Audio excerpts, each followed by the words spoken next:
Okay, so I'm pretty excited. You guys have been asking me to vlog. I'm supposed to be editing a freelance project right now, but I said I'm gonna take one day and film because I want to make more content for you that can actually teach you something.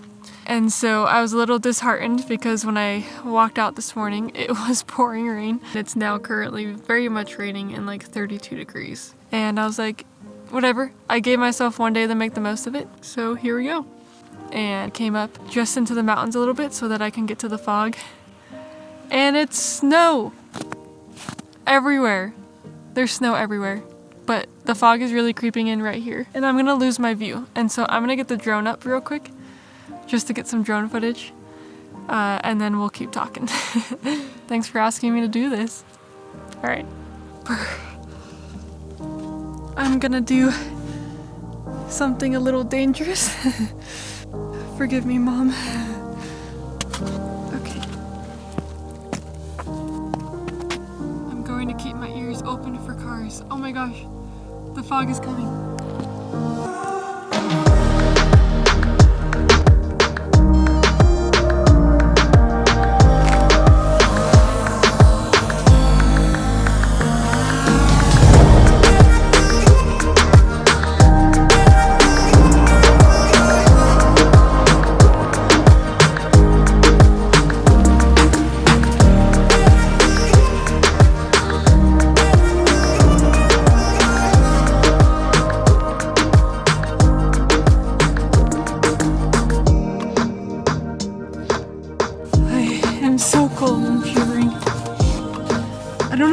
Honestly, it's a skill to record yourself talking while you're filming. I mean, yeah, that's what I meant to say.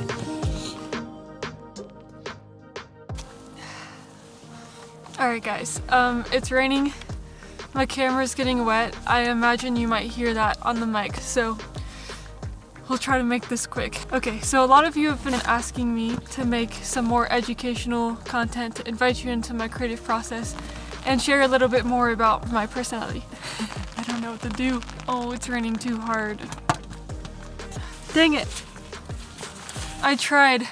Okay, this isn't easy.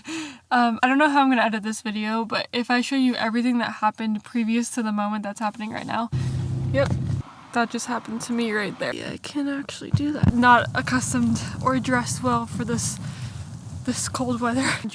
Okay, I have to go pee in the snow. It's gonna be a long time until we get to the point of this video. So the original point of this video was to share with you things that I did as a beginner filmmaker that you can learn from me. The first one is it took me a really long time to shoot in manual. I was fearful for a long time with clients. I would get on the shoot and I would just put my camera in auto and hope for the best. I knew the whole time that that's not what I wanted to be doing, but I was too fearful that I would not know how to work the camera well enough to adjust on the spot. And so what I would like to encourage you is to not let fear be a reason that you don't shoot in manual. Just sit down with your camera tonight, watch some tutorials, learn what your camera does, learn why shutter speed is the way it is and why the 180 rule is the thing, learn what your ISO is and how it affects, and the native ISOs for your cameras. That's something that I didn't learn for even a long time after shooting in manual, and that there are certain ISOs for your camera that are the sharpest. And so, yeah, learn your camera, learn how to get the kind of depth of field that you want through your aperture. And a lot of you might already be there, but I just want to say I know it took me way too long. And so if you're still shooting in auto, I would encourage you to just step out of that comfort zone, shoot in manual, find your style, and enjoy the process. Okay, so another thing that I did not do when I started out filmmaking was use sound design. I used to just take my footage, I'd put it in a timeline, I'd turn the audio on all of the clips down to 0, and then I would just match it up to the music.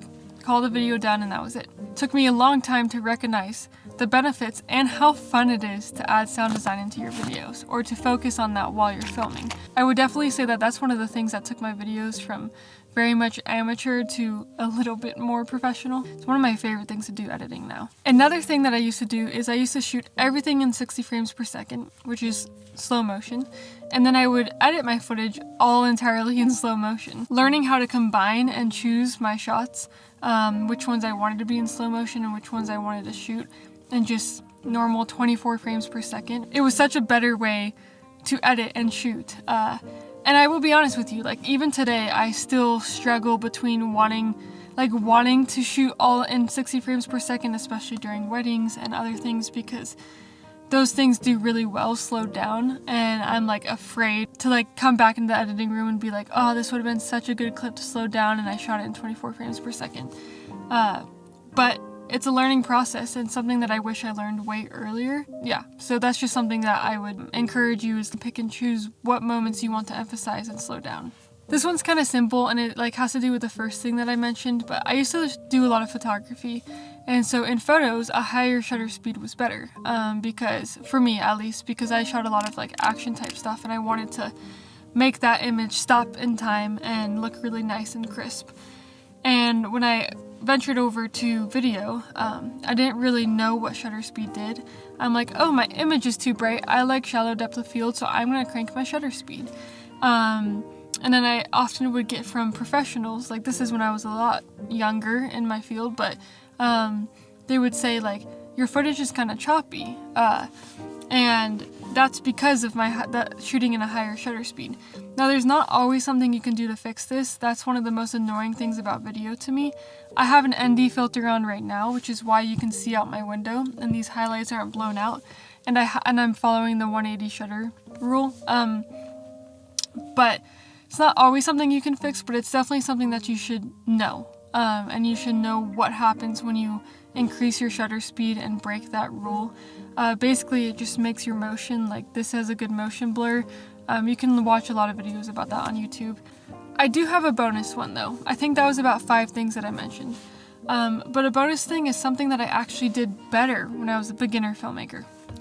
And that's that I didn't think so hard about what I was gonna make. I just created, and I had a lot of fun creating. And now I think too hard about what I'm saying, I think too hard about what I'm filming, and it doesn't allow me to have as much fun in the creative process or to enjoy what I'm doing as much. And so I really enjoy that about myself when I just started learning filmmaking, because I just did it because I loved it. And I've said that before, but like that's something that you might be doing as a beginner filmmaker, and hold on to that and don't lose that. Like when I give you these tips, don't become too technical that you lose your passion and your joy for filmmaking itself, because the technical stuff is important and it's important to learn, but what's most important is that you love this and that you're doing it because you're passionate about it.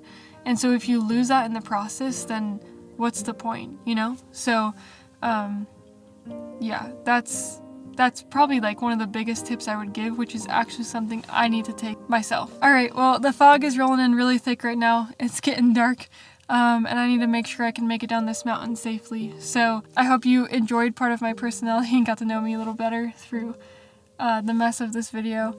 I'm thankful for you guys and your support. Like every time you guys just leave me the kindest comments.